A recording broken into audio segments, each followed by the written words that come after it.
السلام علیکم دوستو، اردو کلاسک چینل پر خوش آمدید۔ آئیے سنتے ہیں دھرتی کا سفر قسط نمبر 57۔ معزز سامعین حضرات، آپ سے امید کی جاتی ہے کہ ویڈیو کو لائک کریں اور چینل کو بھی سبسکرائب کر لیں، شکریہ۔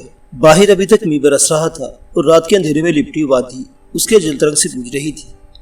پرنسس اندرا نیم تاریخ برآمدے میں ادھر ادھر دیکھتی، اس کی ہلالی محراب کی طرف بڑھی، میں ساتھ ساتھ تھا۔ اس محراب میں کھڑے ہو کر ہم نے نشیب پر نظر ڈالی، مگر کچھ دکھائی نہ دیا۔ ہر شے برستے پانی اور اندھیرے میں گھل مل گئی تھی۔ ناگ ہے بجلی چمکی اور پلک پکنے کے ساتھ میں بل کھاتا بھاگتا دوڑتا کالا ناگ دور نشیب میں اترتا اور اناروں کے باغ کی طرف بڑھتا نظر آیا۔ ہم صرف اس کی جھلک ہی دیکھ سکے کیونکہ سیاہی کی چادر نے بھی پوری وادی کو ڈھانپ لیا تھا۔ ہم 1 یا 2 منٹ برآمدے کے محراب میں کھڑے رہے۔ وہ خاموش تھی، میں چپ تھا۔ اچانک اس کی آواز نے مجھے چکا دیا، آؤ کمرے میں چلے۔ اس نے میرا ہاتھ پکڑ لیا اور ایک بار پھر اپنے کمرے میں لے آئی۔ میں ابھی تک اس واقعے کی سنسنی سے دوچار تھا جس نے میری نبضوں میں ٹھنڈی لہر دوڑا دی تھی، مگر میں نے محسوس کیا کہ اندرا کا ہاتھ گرم ہے۔ ہم دونوں پھر چھپرکٹ کے پاس آ کر ٹھہر گئے۔ اساطیری روایت کے مطابق سانپ آدم کی جنت میں داخل ہوا تو اس نے ہوا کو نیک و بد کی پہچان کے درخت کا پھل کھانے کی ترغیب دی، جس کے کھانے کی خدا نے ممانعت کر دی تھی، مگر عورت نے جو دیکھا قدرت کھانے کے لیے اچھا اور آنکھوں کو خوشنما معلوم ہوا اور عقل بخشنے کے لیے خوب ہے، تو اس کے پھل میں اسے لے لیا اور کھایا اور شوہروں کو بھی دیا۔ اس نے کھایا تب دونوں کی آنکھیں کھل گئی اور ان کو معلوم ہوا کہ وہ ننگے ہیں۔ یہ خدا کی پہلی نافرمانی تھی جو سانپ کی اکسانے پر کی گئی تھی۔ اور خداوند نے سانپ سے کہا، اس لیے کہ تو نے یہ کیا تو سب چھپایا اور دشتی جانوروں میں ملعون ٹھہرا، تو اپنے پیٹ کے بل چلے گا اور عمر پر خاک چاٹے گا، اور میں تیرے اور عورت کے درمیان اور تیری نسل اور عورت کی نسل کے درمیان عداوت ڈال دوں گا، وہ تیرے سر کو کچلے گی اور تو اس کی ایڑی پر کاٹے گا۔ تب سے سانپ اور آدمی کی دشمنی چلی آتی ہے، کیونکہ عورت سانپ سے شکست کھا کر ایک نافرمانی کا مرتکب ہوئی تھی، جس کی پاداش میں اسے اپنے شوہر سمیت جنت سے نکلنا پڑا۔ لیکن شمال مشرقی سرری ایجنسی کے آخری ڈاک بنگلے میں نے اس پراسرار برستی بھیگتی رات میں ایک سانپ کو عورت سے شکست کھاتے اور فرار ہوتے دیکھا تو مجھے وہ ساری باتیں یاد آ گئی جو پرنسس اندرا نے ٹرین میں ناگ پنچمی کے حوالے سے کی تھی۔ ہندو عقیدے کے مطابق ناگ دیوتا دھرتی کی 7ویں پادال میں رہتا اور وشنو بھگوان اس کے بستر پر لیٹتا اور سمندر کی سیر کرتا ہے۔ اندرا مجھے بتا چکی تھی کہ جب سے جنگل کے سادھو مہاتما نے اسے وشنو کی کوڑی دی ہے، وہ ناگوں اور ناگنوں میں دلچسپی لینے لگی اور اس کے ساتھ اپنا کوئی تعلق محسوس کرتی ہے۔ ناگ اور ناری میں کیا تعلق ہو سکتا ہے یہ تو میں نہیں جانتا، مگر اس کی آنکھوں کے سحر انگیز کشش اور بے پناہ طاقت سے انکار نہیں کر سکتا تھا۔ میں نے بچشم خود دیکھ لیا تھا کہ ایک خطرناک کالا ناگ جس نے مجھے حواس باختہ کر دیا تھا، اب اس کی آنکھوں کی تاب نہ لا کر پسپا ہو گیا، جبکہ یہ لگتا تھا کہ اس نے ناگ کی چمکتی دمکتی آنکھوں میں آنکھیں ڈال کر سرزش کی تھی۔ یہ حکم دیا تھا کہ وہ یہاں سے چلا جائے، اور وہ خوفزدہ ہو کر چلا گیا تھا۔ معلوم نہیں یہ واقعی اس کوڑی کا اثر تھا جو اسے سادھو مہاتما نے بھیٹ کی، یا اس کی آنکھیں قدرتی طور پر حیرت انگیز تھی، مگر ان آنکھوں میں ایک غیر معمولی کشش اور ایک انوکھی طاقت تھی ضرور جس نے ناگ کو پسپا کر دیا تھا۔ چھپر کٹ کے پاس کھڑی کھڑی وہ جو ہی میری جانب مڑی، میں نے اس کی موٹی موٹی خوبصورت آنکھوں میں جھانکا اور وہ مسکرا کے بولی، کیا دیکھ رہے ہو میری آنکھوں میں؟ ان آنکھوں کی خوبصورتی دیکھی تھی، آج طاقت اور کشش دیکھی ہے۔ میری آنکھوں کی شکتی کو مان گئے ہونا؟ آج تو سچ مجھ تم پر ناگرانی کا شبہ ہونے لگا ہے۔ اس کے ہونٹوں اور گالوں پر ایک دلمات تبسم بکھر گیا ہے اور آنکھیں مسکرانے لگی، مگر کچھ بولی نہیں۔ میری زبان سے ناگرانی کا سن کر سارے جسم پر مسکراہٹ دوڑ گئی تھی۔ میں نے پوچھا، ناگ دیو تو تمہارے کمرے میں کیسے آ گیا تھا؟ ساون کے دن ہے، میری بو سونگھی ہوگی۔ میں جانتا تھا برسات کے موسم میں سانپ بلوں سے باہر نکل آتے اور ادھر ادھر پھرتے رہتے ہیں۔ ناگ پنچمی کا تہوار بھی ساون کی 5 تاریخ کو منایا جاتا ہے۔ انہی ایام میں ناگ نے مستی میں جھومتی اور اپنی مہک چھوڑتی ہے، مگر اندرا کی باتیں مجھے چوکایا اور میں اس کے چہرے کی طرف دیکھنے لگا۔ ڈاک بنگلے میں اور بھی بہت سے لوگ ہیں، مگر اس نے صرف تمہاری بو کیوں سونگھی؟ ارے اتنے مردوں میں صرف تو ایک ناری ہوں، اگر وہ ناگن ہوتی تو کسی اور کمرے میں چلی جاتی، ناگ تھا میرے کمرے میں آ گیا۔ میں دنگ رہ گیا، مگر معلوم ہوتا تھا وہ بحث ختم کرنا چاہتی ہے۔ کہنے لگی، چھوڑو ان باتوں کو، دیکھو یہ چھپرکٹ ہے اور تمہارے سامنے کھڑی ہوں، کوئی ایسی بات کرو جس سے برکھا کی یہ بھیگتی رات کچھ اور سندر ہو جائے۔ ابھی تک میں نے اس کے لباس اور سنگار پر توجہ نہیں دی تھی، بس یوں اس پر کاف کی پری کا گمان گزرا۔ برآمدے کی تاریکی میں اس کا انیلا اور انوکھا روپ دیکھنے کا موقع نہ مل سکا تھا۔ کمرے میں آتے چھپرکٹ پر کنڈی مارے پھن پھیلائے کالے ناگ نے حواس باختہ کر دیا، مگر اب کیروسین لیمپ کی روشنی سے غور سے دیکھا تو نقش حیرت بن کے رہ گئی۔ اس کی اوڑھنی ہوا کی طرح سبک حباب کی مانند مہین اور سر سے کاندھے پر ڈھلک آئی تھی۔ ریشمی کرتی کے گریبان میں بٹن کی جگہ ایک چھوٹا سا گول الماس ستارے کی طرح جھلملا رہا تھا۔ کرتی بھی جواہر نگاہ تھی جس سے کرنیں پھوٹ رہی تھی۔ کرتی کی آستینیں شانوں سے ذرا نیچے ختم ہو گئی تھی اور سڈول بازو پر موتیوں کی 2 لڑیاں باندھی تھی۔ یہ دیکھ کے حیرت کی حد نہ رہی کہ پرنسس اندرا نے ریشمی بالوں کو 2 حصوں میں بانٹ کر چوٹیاں بنا رکھی تھی اور دونوں چوٹیوں میں لمبے لمبے سیاہ مباف بودے گئے تھے جن کے پھندنوں میں کنارے کا زری فیتا چمک رہا تھا اور دونوں پھندنے کولوں سے نیچے گر رہے تھے۔ گورے گورے پاؤں میں سرخ مکمل کی سلم شاہی جوتیاں تھیں جن پر زردوزی کا خوبصورت کام کیا گیا تھا۔ دوسرے پاؤں تک سر سے پاؤں تک تصویر جمال تھی۔ میں اسے سر سے پاؤں تک چشم حیرت سے دیکھتا رہا۔ ایک مشرقی بلکہ اودھ کی حسینہ کے روپ میں قیامت نظر آئی۔ یہ کہنا زیادہ موزوں ہوگا کہ وہ میرے سامنے مصنوعی میر حسن کی شہزادی بدر منیر کے روپ میں کھڑی تھی اور ایسا انیلا اور چمکیلا تھا وہ روح جو دل میں چاہت کی آگ بھڑکا رہا تھا۔ کچھ ہی دیر پہلے کالے ناگ کی پسپائی کے چھمبے سے دوچار ہوا اور اب نئی حیرت جمال میں گم تھا۔ یوں لگ رہا تھا میں کوئی خواب دیکھ رہا ہوں، مگر وہ خواب نہیں، صرف پرنسس اندرا ایک حسین شوبدے میں ڈھل گئی اور مجھے رابطے نظارہ دے رہی تھی۔ میں نے اپنی حیرت کو زبان دی اور کہا، بالکل شہزادی بدر منیر لگ رہی ہے۔ اس نے مسکراتے ہونٹوں سے تھوڑی سی وضاحت کی، میں نے یہ لباس خود تیار کرایا اور اس سے ساتھ لے کر آئی کہ سفر میں اگر ایسی وادی میں پڑا ہوا جہاں کوئی باغ اور باغ میں نہر ہوئی تو میں بدر منیر بن کر تمہارے سامنے آؤں اور تمہیں چھپرکٹ پر لے جاؤں تاکہ ایک سپنا پورا ہو۔ اس نے جو روپ دھار لیا تھا وہ لباس پہن رکھا تھا۔ اس میں سر سے پاؤں تک گہرا رنگ بیاب اور انتہائی خوبصورت نظر آ رہا تھا اور متراجی جسم میں پہلے سے کہیں زیادہ لطافت اور دلکشی پیدا ہو گئی تھی۔ پرنسس اندرا جیسی حسین پروقار دوشیزہ کے ساتھ ملاپ کی راحت بڑی خیال آفرینی تھی اور ایسی راحت یقیناً کسی خوش نصیب کے حصے میں آتی۔ مگر تھوڑی دیر پہلے اس کمرے میں چھپرکٹ پر ایک کالے ناگ کو دیکھ میرے جسم میں خوف کی جو لہر پیدا ہوئی، اس کی ہلکی ہلکی ترتھراہٹ ابھی باقی تھی۔ یہ خیال بھی ذہن کو ڈس رہا تھا کہ اس کے ساتھ میرا عقد تو نہیں ہوا، پھر سکنے کی تکمیل کیسی؟ اسی لمحے مجھے اچانک یاد آیا کہ سوادے پور بہار میں سیر کے دوران کلارا آنٹی کو بھی سانپ کا حادثہ پیش آیا تھا جس کا سر ابو کے بستور کی گولی نے پاش پاش کر دیا، اور اسی حادثے کے بعد پروفیسر ہرش سلا سونیا نے ان کی شادی طے کر دی تھی۔ کلارا آنٹی اور پرنسس اندرا کے درمیان یہ ایک اور مماثلت نکل آئی تھی جس نے میرے اندیشوں کو مزید پختہ کر دیا کہ شاید ہم دونوں بھی کسی بھیانک انجام سے دوچار ہونے والے ہیں۔ اندیشی کی یہی لہر احساس راحت کو پامال کرتی چلی گئی۔ میں اب یک وقت 2 کیفیتوں سے دوچار تھا۔ میرے چہرے کو دیکھ رہی تھی، خیالات کو پڑھ رہی تھی۔ یک لخت میرا ہاتھ پکڑ کر بولی، کس سوچ میں پڑ گئے؟ میں نے کوئی جواب نہیں دیا۔ اس نے مجھے چھپرکر پر کھینچ لیا۔ کب تک کھڑے رہو گے؟ میں یوں اچھلا جیسے بھی وہاں کوئی کالا ناگ موجود ہو۔ میری گھبراہٹ میں مسکرائی، شاید تم سوچ رہے ہو کہ چھپرکٹ زہریلا ہو گیا ہے اور اس پر لیٹتے ہی زہر چڑھ جائے گا۔ میں نے سر کے اشارے سے اس کی خیال کی تائید کی اور کیا کرتا ہے، مگر اس نے میرا ہاتھ پکڑ لیا اور بولی، بیٹھو، کچھ نہیں ہوگا۔ تمہارا وہم دور کرنے کے لیے میں چادر بدل دوں گی۔ میں پاؤں لٹکا کر اس کے پہلو میں بیٹھ گیا اور گھبرا کے بولا، ہمارا عقد تو ہوا نہیں پھر؟ اس نے میری بات کاٹ دی، عقد کیا؟ نکاح کے بجائے میں گھبراہٹ میں عقد کا ثقیل اور ذرا مشکل لفظ استعمال کر گیا تھا۔ اب اس کی وضاحت کر دی، وہی جسے تم لوگ لگن کہتے ہو۔ ہنی مون سے پہلے عقد یا لگن ہونا ضروری ہے۔ یہ بات کہہ تو رہا تھا، ذہن میں حیرت ایک اور سوچ گزر رہی تھی۔ جب میں نے رامپور کے جنگل میں چھپرکٹ خواب دیکھا تب خواب میں یہی خیال بار بار پریشان کر رہا تھا کہ شہزادے بدر منیر پرنسس اندرا کے ساتھ میرا عقد نہیں ہوا، اور عقد ہو جائے تو اچھا ہے۔ میری بات سن کر وہ دل سے مسکرائی اور بولی، میرا تمہارا لگن تو ہو چکا ہے۔ میں حیران رہ گیا، کب ہوا لگن؟ رامپور کے جنگل میں جب تم ہاتھی کے شکار کر کے لوٹ رہے تھے تب وشنو مندر میں کیا ہوا تھا؟ سادھو مہاتما نے ہمیں آشیرواد دی تھی۔ صرف آشیرواد نہیں دی بلکہ اس نے میرا تمہارا ہاتھ پکڑ کر ملایا اور کہا تھا، میں تم دونوں کا ناتا جوڑ رہا ہوں۔ وہ ناتا میں نے نہیں، وشنو بھگوان نے جوڑا ہے۔ ہندو سماج میں اگر کوئی پنڈت یا سادھو لڑکی لڑکے کا ہاتھ ملا دے، دونوں کا ناتا جوڑ کر آشیرواد دے دے تو یہ لگن مانا جاتا ہے، اور ہمارا لگن تو وشنو بھگوان کے مندر میں ہوا جسے کوئی دور نہیں کر سکتا۔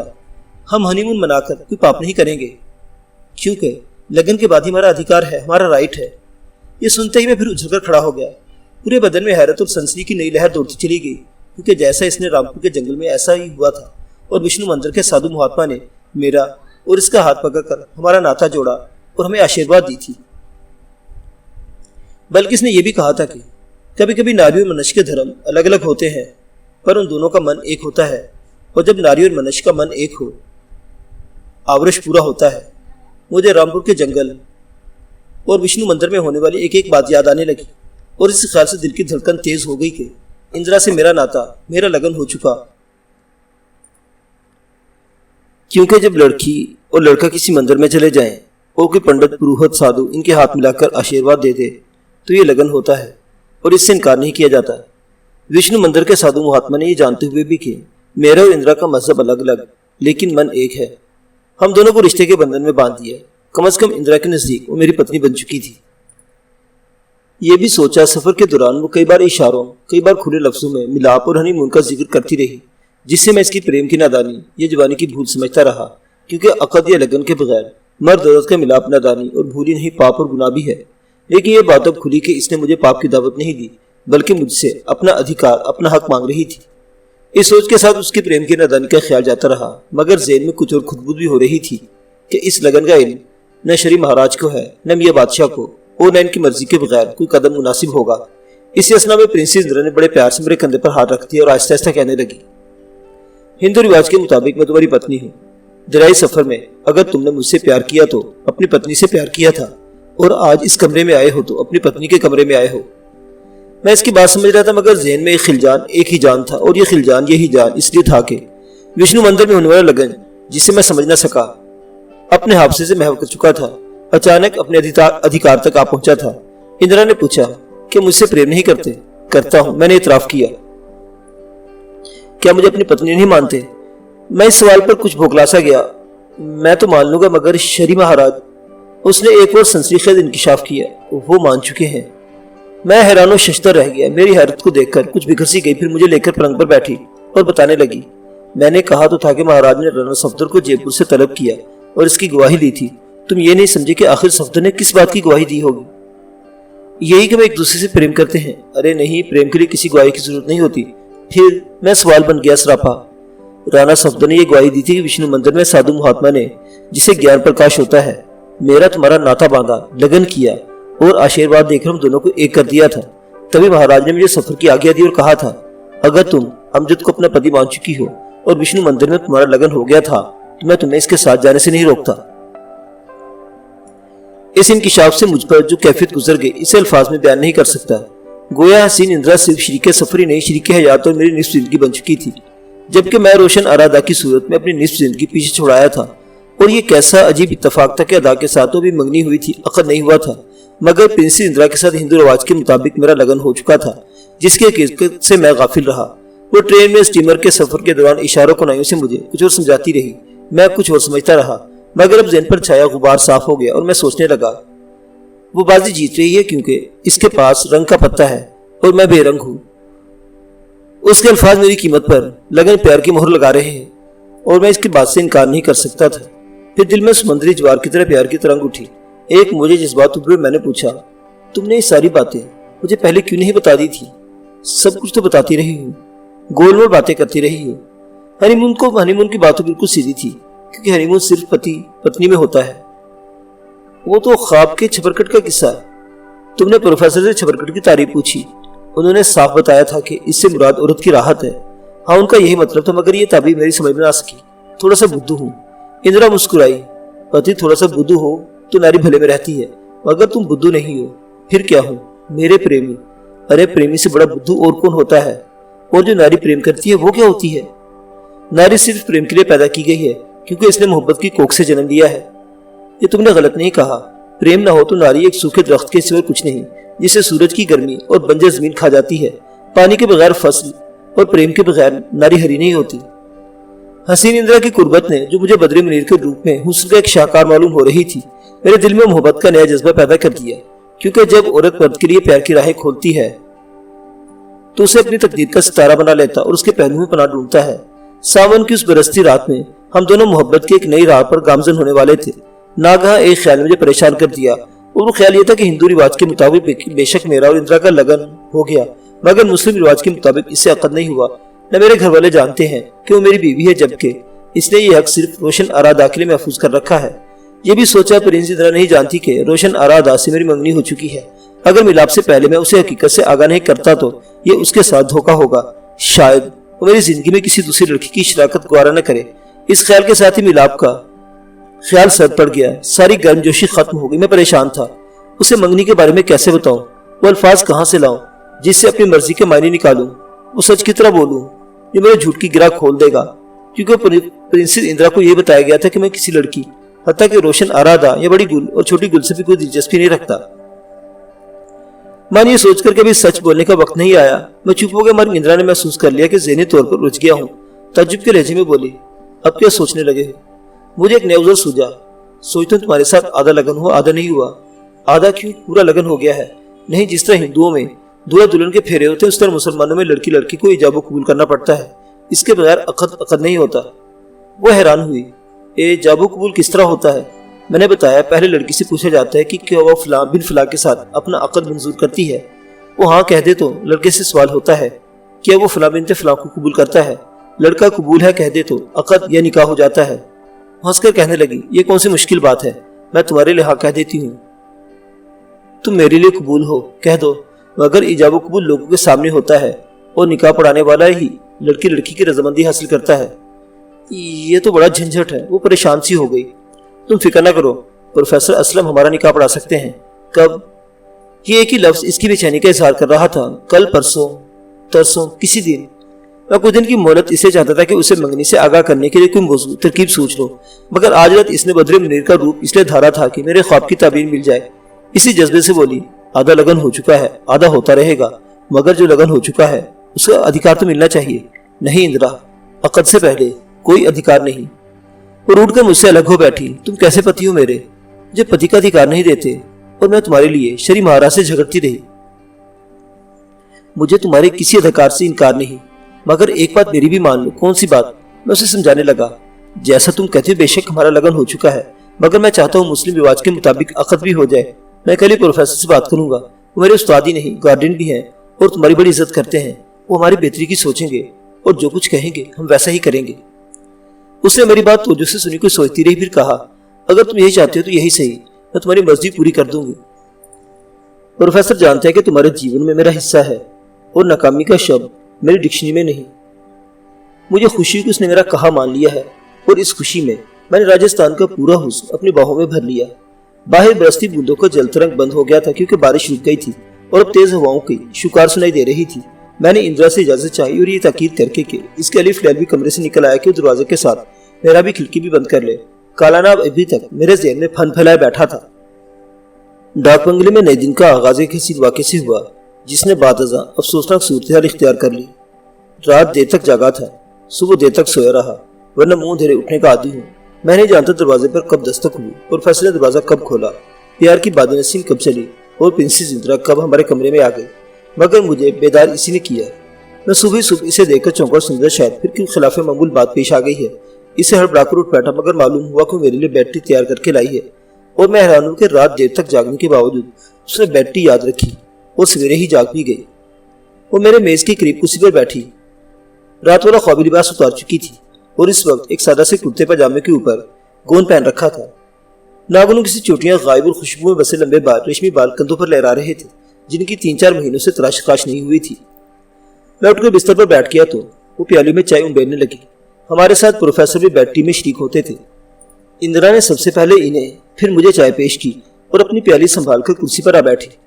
दरियाई सफर के दौरान भी वही खिदमत बड़ी बाकायदगी से अदा करती रही थी, लेकिन डाक बंगले में चूंकि मुझे उसका कमरा अलग था और इसलिए प्रोफेसर को यह बात मायूब सी लगी कि वो चाय अपने कमरे में तैयार करे और एक नौकरानी की तरह ट्रे उठाकर हमारे कमरे में आए। उन्होंने प्रिंसेस से कहा, आपका चाय लेकर आना अच्छा नहीं लगा, आप ये सर्वस बोधी को क्यों नहीं सौंप देती? अमजद के लिए सर्वस मैंने खुद कबूल की है। वैसे भी चाय नारी के हाथ की अच्छी होती है, मगर हर सुबह आपको तकलीफ उठाना पड़ती है। इसने बेधड़क जवाब दिया, तकलीफ कैसी? अपने पति की सेवा करती हूँ। मैं इंदिरा के जवाब पर भुचक्का सा रह गया। उसने मेरे अपने नाते की बात इस तरह अचानक खोली कि मुझे चाय भूल गई, मगर प्रोफेसर मुस्कुराते हंसते हुए मुस्कुराते जो कुछ कहा उसने मुझे तस्वीरें हैरत बना दी और कहा था उन्होंने ये बात मेरे लिए नहीं। सुन चुको कि रामपुर के जंगल में विष्णु मंदिर के साधु महात्मा ने आप दोनों का नाता जोड़ दिया था, आशीर्वाद दे दी थी। शरी महाराज ने भी इस नाते को मान लिया है और अब आप अमजद की पत्नी है। मैं हैरत ज़्यादा से उनके चेहरे की तरफ देखने लगा। साफ जाहिर है ये बात इन्हें राणा सफदर ने बताई होगी जिसने महाराज के सामने हमारे नाते की गवाही दी थी। वो मेरे और इंदिरा की बाहमी दिलचस्पी से पहले ही वाकिफ थे। अब ये जान गए थे कि मेरा उसका क्या ताल्लुक है। न जाने क्यों मैं अपने आप को उनके सामने शर्मिंदा सा महसूस करने लगा। इस शर्मिंदगी की वजह गालिबन ये थी कि वो मेरी और रोशन आरा अदा की मंगनी से भी आगाह थे और अब प्रिंसेस इंदिरा ने गालिबन पतिव्रता के हवाले से इन्हें अपने नाते की खबर सुनाकर हैरान करने की कोशिश की थी, मगर खुद हैरान रह गई। तमाम उसकी हैरत में खुशी के पहलू नुमाया था क्योंकि ये बात उसके हक में जाती थी कि प्रोफेसर हमारे नाते को जानते हैं। उसने मामले को आगे बढ़ाया। हमारा लगन तो विष्णु मंदिर में हो गया, मगर अमजद का ख्याल है कि लगन हिंदुओं के ढंग से हुआ था, अब मुसलमानों के ढंग से अकद होना चाहिए, तब ये मुझे स्वीकार करेंगे। प्रोफेसर असलम बड़ी संजीदगी से बोले, हिंदू ढंग का लगन हो या मुस्लिम रिवाज का अकद, ये दरअसल औरत मर्द के दरमियान जिंदगी गुजारने का एक शरीफाना समझौता होता है। हिंदुओं में पंडित की गवाही काफी समझी जाती है, लेकिन मुसलमानों में निकाह पढ़ाने वाले के अलावा लड़की के बाप या गार्डियन और लड़के की तरफ से 2 आदमियों की गवाही जरूरी है। इंदिरा अपने मकसद पर आ गई। अमजद ने रात कहा था कि हम अकद के लिए आपसे मशवरा करें और आप जो कुछ कहेंगे हम मानेंगे। अकद तो जरूर होना चाहिए, फिर आप हमारा अकद कर दीजिए। प्रोफेसर ने मेरी तरफ देखा और मैंने इंदिरा की तायीद की। आप सारी सूरत से वाकिफ है, इसलिए मैंने ये मामला आप पर छोड़ दिया है। क्या तुमने प्रिंसेस को भी सूरत से आगाह कर दिया है? इस सवाल पर मैं बौखलासा गया, क्योंकि सूरत से उनका जो मतलब था वही मैं बयान करने की पोजीशन में नहीं था, इसलिए अपने घबराहट छुपाते हुए जवाब दिया नहीं। लेकिन अकद से पहले हर बात वाज़ेह होनी चाहिए। प्रिंसेस इंदिरा ने बेचैनी से मेरी तरफ देखा। क्या बात है? जवाब में मेरी बजाय प्रोफेसर ने दिया, एक बात ऐसी है जो आपके नॉलेज में जरूर आनी चाहिए, क्योंकि वो अकद में हायल हो सकती है। इंदिरा की बेचैनी कुछ और बढ़ गई। ऐसी कौन सी बात है? प्रोफेसर ने भेद खोल दिया। अमजद की मंगनी किसी और लड़की से हो चुकी है, अभी रुखसती नहीं हुई, मगर होगी जरूर। ये जान लेने के बाद भी अगर आप अकद पर तैयार हों तो अमजद के गार्डियन की हैसियत से वेलकम करता हूं। मैंने महसूस किया कि मंगनी की बात प्रिंस इंदिरा के दिल पर बिजली सी बनकर गिरी और यूं गुमसुम हक्का बक्का सी रह गई, जैसे कोई चीज इसके अंदर टूट गई हो।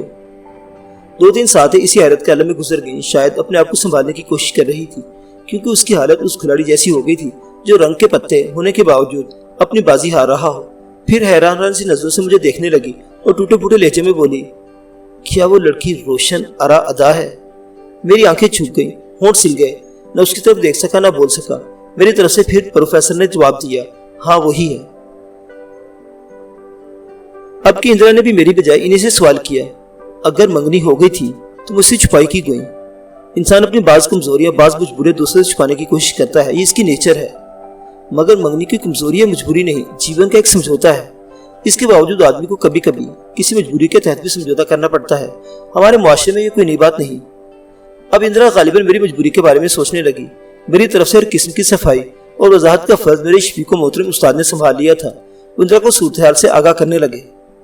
अमजद सिर्फ अपने खानदान का इकलौता लड़का नहीं, अपनी ननिहाल का भी चहीता है, क्योंकि इसके बड़े मामू शहबाज बख्त के यहाँ 3 बेटियां हुई, बेटा नहीं हुआ। छोटे मामू फिरोज बख्त की ट्रेजेडी ये है कि वो औलाद पैदा करने के काबिल नहीं, फिर भी बेगम निगार ने उस घर की दहलीज नहीं छोड़ी। तलाक, दूसरी शादी के बारे में नहीं सोचा। जिस तरह शहबाज और फिरोज दोनों सगे भाई हैं, उसी तरह उनकी बीवियां सगी बहनें हैं। शुरू से दोनों बहनों की ख्वाहिश रही कि अमजद और रोशन आराधा का रिश्ता तय कर दिया जाए। अमजद की अम्मी भी रोशनी को पसंद करती थी, और आप जानती होंगी कि औरतें आमतौर पर अपने मेके के रिश्तों को तरजीह देती हैं। मगर अमजद और रोशी के रिश्ते की बात जब भी छिड़ी, बेगम अंजुमन आरा ने हमेशा यही जवाब दिया कि उनका बेटा जवान होकर अपने मुस्तकबिल का फैसला और अपनी शरीक हयात का इंतखाब खुद कर लेगा। मगर नासिर नवाब के अलमनाक हादसे के बाद बहुत कुछ बदल गया। रामपुर और लाहौर के तल्लुकात की सबसे अहम कड़ी टूट गई और अंजुमन आरा भी सोचने लगी कि एक नए तल्लुक का सिलसिला कायम हो जाए। ये तल्लुक सिर्फ अमजद और रोशन आराधा के जरिए कायम हो सकता था, जो दोनों खानदानों के दरमियान एक पुल की हैसियत रखते थे। सबकी ये ख्वाहिश थी कि ये पुल तामीर हो जाए। इसकी तामीर में फिरोज बख्त और निगार ने ज्यादा सरगर्मी दिखाई, जिन्होंने अमजद को अपना बेटा और रोशन आरा को बेटी बना लिया था। हो सकता है कि रिश्ते के तल्लुक से अमजद अपने बड़े मामू की साहबजादी रोशन आराधा को पसंद करता हो। मैंने सुना है वो खूबसूरत है, शेर भी कहती है। लेकिन बीए पास करने के बाद अमजद ने इन्हीं कठिन रास्तों पर सफर करने का इरादा कर लिया, जिन पर नासिर नवाब और उनके साथी गुम हो गए थे। उसने इशारों, कनाइयों, अपनी मानी निगार पर भी जो रिश्ते के लिए इसरार कर रही थी, ये बात वाज़ेह कर दी कि रोशन आराधा उसे पसंद नहीं, क्योंकि उसके अम्मी की पसंद है, मगर फिलहाल शादी नहीं कर सकता, क्योंकि शादी से भी एक बड़ा मकसद इसके पेश नजर था और खुद नहीं जानता था कि हालात का धारा किधर बहा कर ले जाए। दरअसल अमजद डरता था कि सफर के दौरान अगर उससे भी अपने अब्बू की तरह कोई हादसा पेश आ गया तो रोशन आराधा बर्बाद हो जाएगी। वो उसकी जिंदगी से खेलना और उसे बेरहम यादों के हवाले नहीं करना चाहता था। नासिर नवाब को पेश आने वाले हादसे की असलियत मालूम करने के लिए रामपुर के जंगल में बोधी पर एक ऐसा खतरनाक तजर्बा करने का प्रोग्राम बना और एक पार्टी तैयार की गई, तो कुदरत ने अपनी किसी हिकमत के तहत आपको अमजद से और अमजद को आपसे मिला दिया। फिर जो जो वाक़यात आगे बढ़ते रहे, इस खतरनाक सफर के इम्कानात वाज़ेह तर होते चले गए और आपने अमजद का साथ देने का वादा कर लिया। इसी असना में तकदीर आप दोनों को विष्णु के मंदिर में ले गई, जहाँ एक ज्ञान प्रकाश वाले साधु महात्मा ने आपको पति पत्नी के बंधन में बांध दिया। अमजद उस बंधन की अहमियत नहीं समझता था, आप समझती थी, इसलिए رانا صفدر وکرم اور کلبہ کو منع کر دیا کہ مندر میں جو کچھ ہوا ہے اس کا ذکر کسی سے نہ کیا جائے۔ امجد نے بھی یہ بہتر سمجھا کہ سادھو مہاتما کی باتیں اس کے بڑے چھوٹے ماموں تک نہ پہنچے، مبادہ کو ناخوشگوار بحث چھڑ جائے، کیونکہ اسے آپ سے پریم تھا۔ جنگل سے واپسی پر رامپور میں جب نگار کو معلوم ہو کہ امجد نے ہم لوگوں کے ساتھ ایک ہولناک سفر پر جانے کا فیصلہ کر لیا ہے تو اس نے اس شرط پر سفر کی اجازت دی تھی کہ امجد روشن آرا ادا کو اپنی امانت سمجھے گا۔ اس وقت جب ہم لوگ رامپور سے رخصت ہو رہے تھے، نگار نے سب گھر والوں کو جمع کیا اور امجد سے فرمائش کی کہ منگنی کی انگوٹھی ادا کو پہنا دے۔ امجد نے عذر کیا کہ اپنی امی کی اجازت کے بغیر انگوٹھی نہیں پہنا سکتا۔ اسے انجمن آرا بیگم کا ایک تار دکھایا گیا جس میں انگوٹھی پہنانے کی اجازت دی گئی تھی۔ اس طرح امجد نے اپنی امی کی خواہش اور نگار کی فرمائش پوری کر دی۔ وہ خاندانوں کے درمیان تعلق کو ایک نئے پل کی بنیاد رکھتی گئی۔ اس تعلق میں ان حالات و واقعات کا زیادہ دخل ہے جو ناصر نواب کو پیش آنے والے حادثے کے بعد گزرے۔ ادھر آپ تعلق کے اس پل سے بے خبر تھی جو رامپور اور لاہور کے درمیان تعمیر ہو رہا تھا۔ شکار سے واپسی پر جب ریاست میں پہنچی تو مہاراج کو بتایا گیا کہ آپ امجد سے پریم کرتی ہیں، اسے اپنا پتی مان چکی ہیں۔ یہ انکشاف بھی کیا کہ وشنو مندر میں سادھو مہاتما نے دونوں کا ناطا جوڑ دیا ہے اور لگن کر دیا ہے، جس پر مہاراج نے رانا صفدر کو گواہی کے لیے طلب کیا۔ آپ سے باڈی گارڈ ٹھاکر اجیت سنگھ اور رگھو رائے سے بھی پوچھ گچھ کی۔ انہوں نے مہاراج کو میاں بادشاہ کی دولت و حشمت اور اعلیٰ حیثیت سے مطلع کیا۔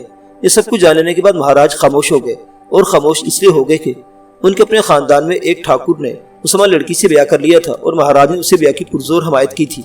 انہوں نے وشنو مندر میں ہونے والا لگن بھی مان لیا اور آپ کو امجد کے سفر پر جانے کی اجازت اور آگیا دے دی۔ یہ ہے حالات کی اصل صورت۔ آپ سے لگن ہوا، ادا سے منگنی ہوئی، اور جو کچھ ہوا جس طرح ہوا اس کی تصویر میں نے پیش کر دی ہے۔ وشنو مندر میں سادھو مہاتما کی باتیں سننے کے بعد امجد نے یہ تو ضرور جان لیا کہ آپ کے ساتھ پریم کا ناطا گہرا ہونے والا ہے، مگر یہ علم نہیں تھا کہ ہندو دھرم کے مطابق آپ اس کی پتنی بن چکی ہیں۔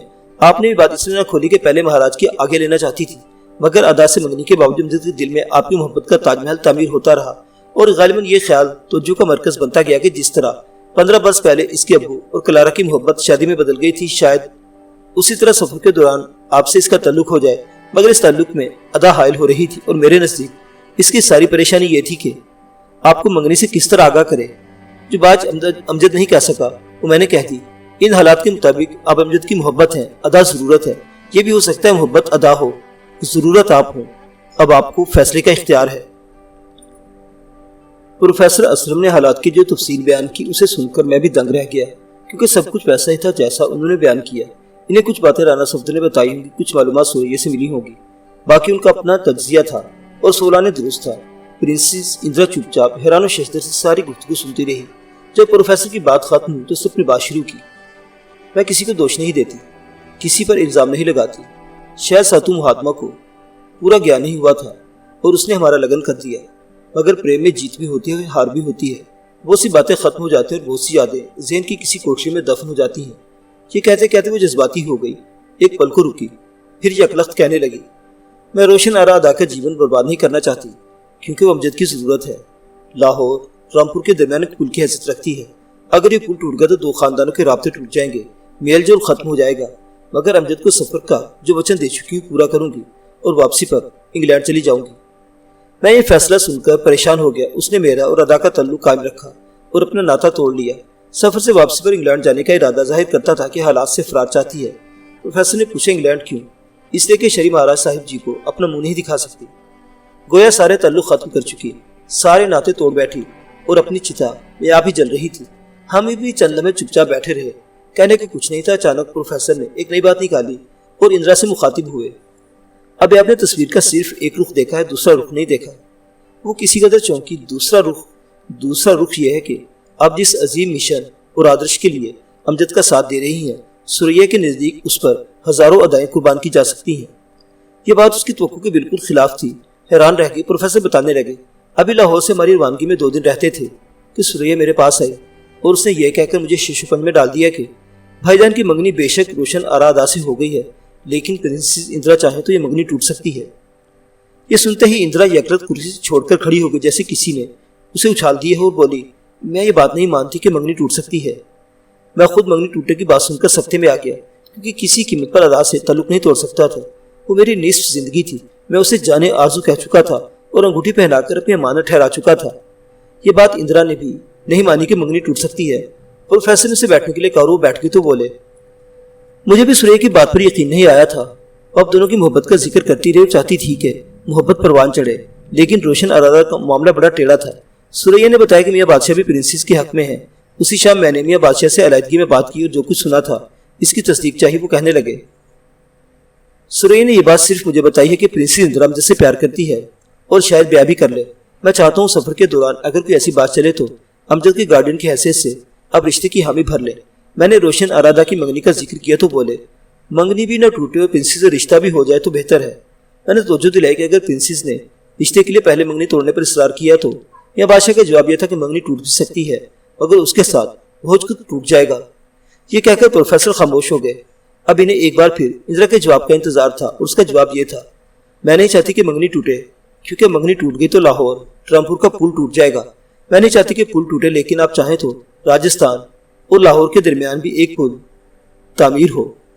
प्रोफेसर ने वो बात कह दी जो मैं कहना चाहता था, लेकिन डरता था कि न जाने इंदिरा की रिएक्शन क्या होगा। उसने चौंक कर प्रोफेसर की तरफ देखा। क्या मतलब? मतलब यह है, आपका लगन हो चुका, अदा की मंगनी हो चुकी, आपस में समझौता कर ले। वो शोले की तरह भड़क उठी। एक न्याब में दो तलवारें कैसे समा सकती हैं? ये तलवार नहीं, गोली का जमाना है। आजकल राइफल के चेम्बर में एक साथ 7 गोलियां भरी जा सकती हैं।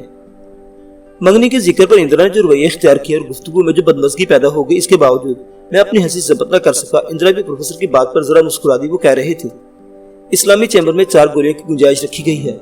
विष्णु मंदिर में होने वाले लगन के मुताबिक आप की पहली पत्नी यानी पहली गोली है। अदा का नंबर 2 है।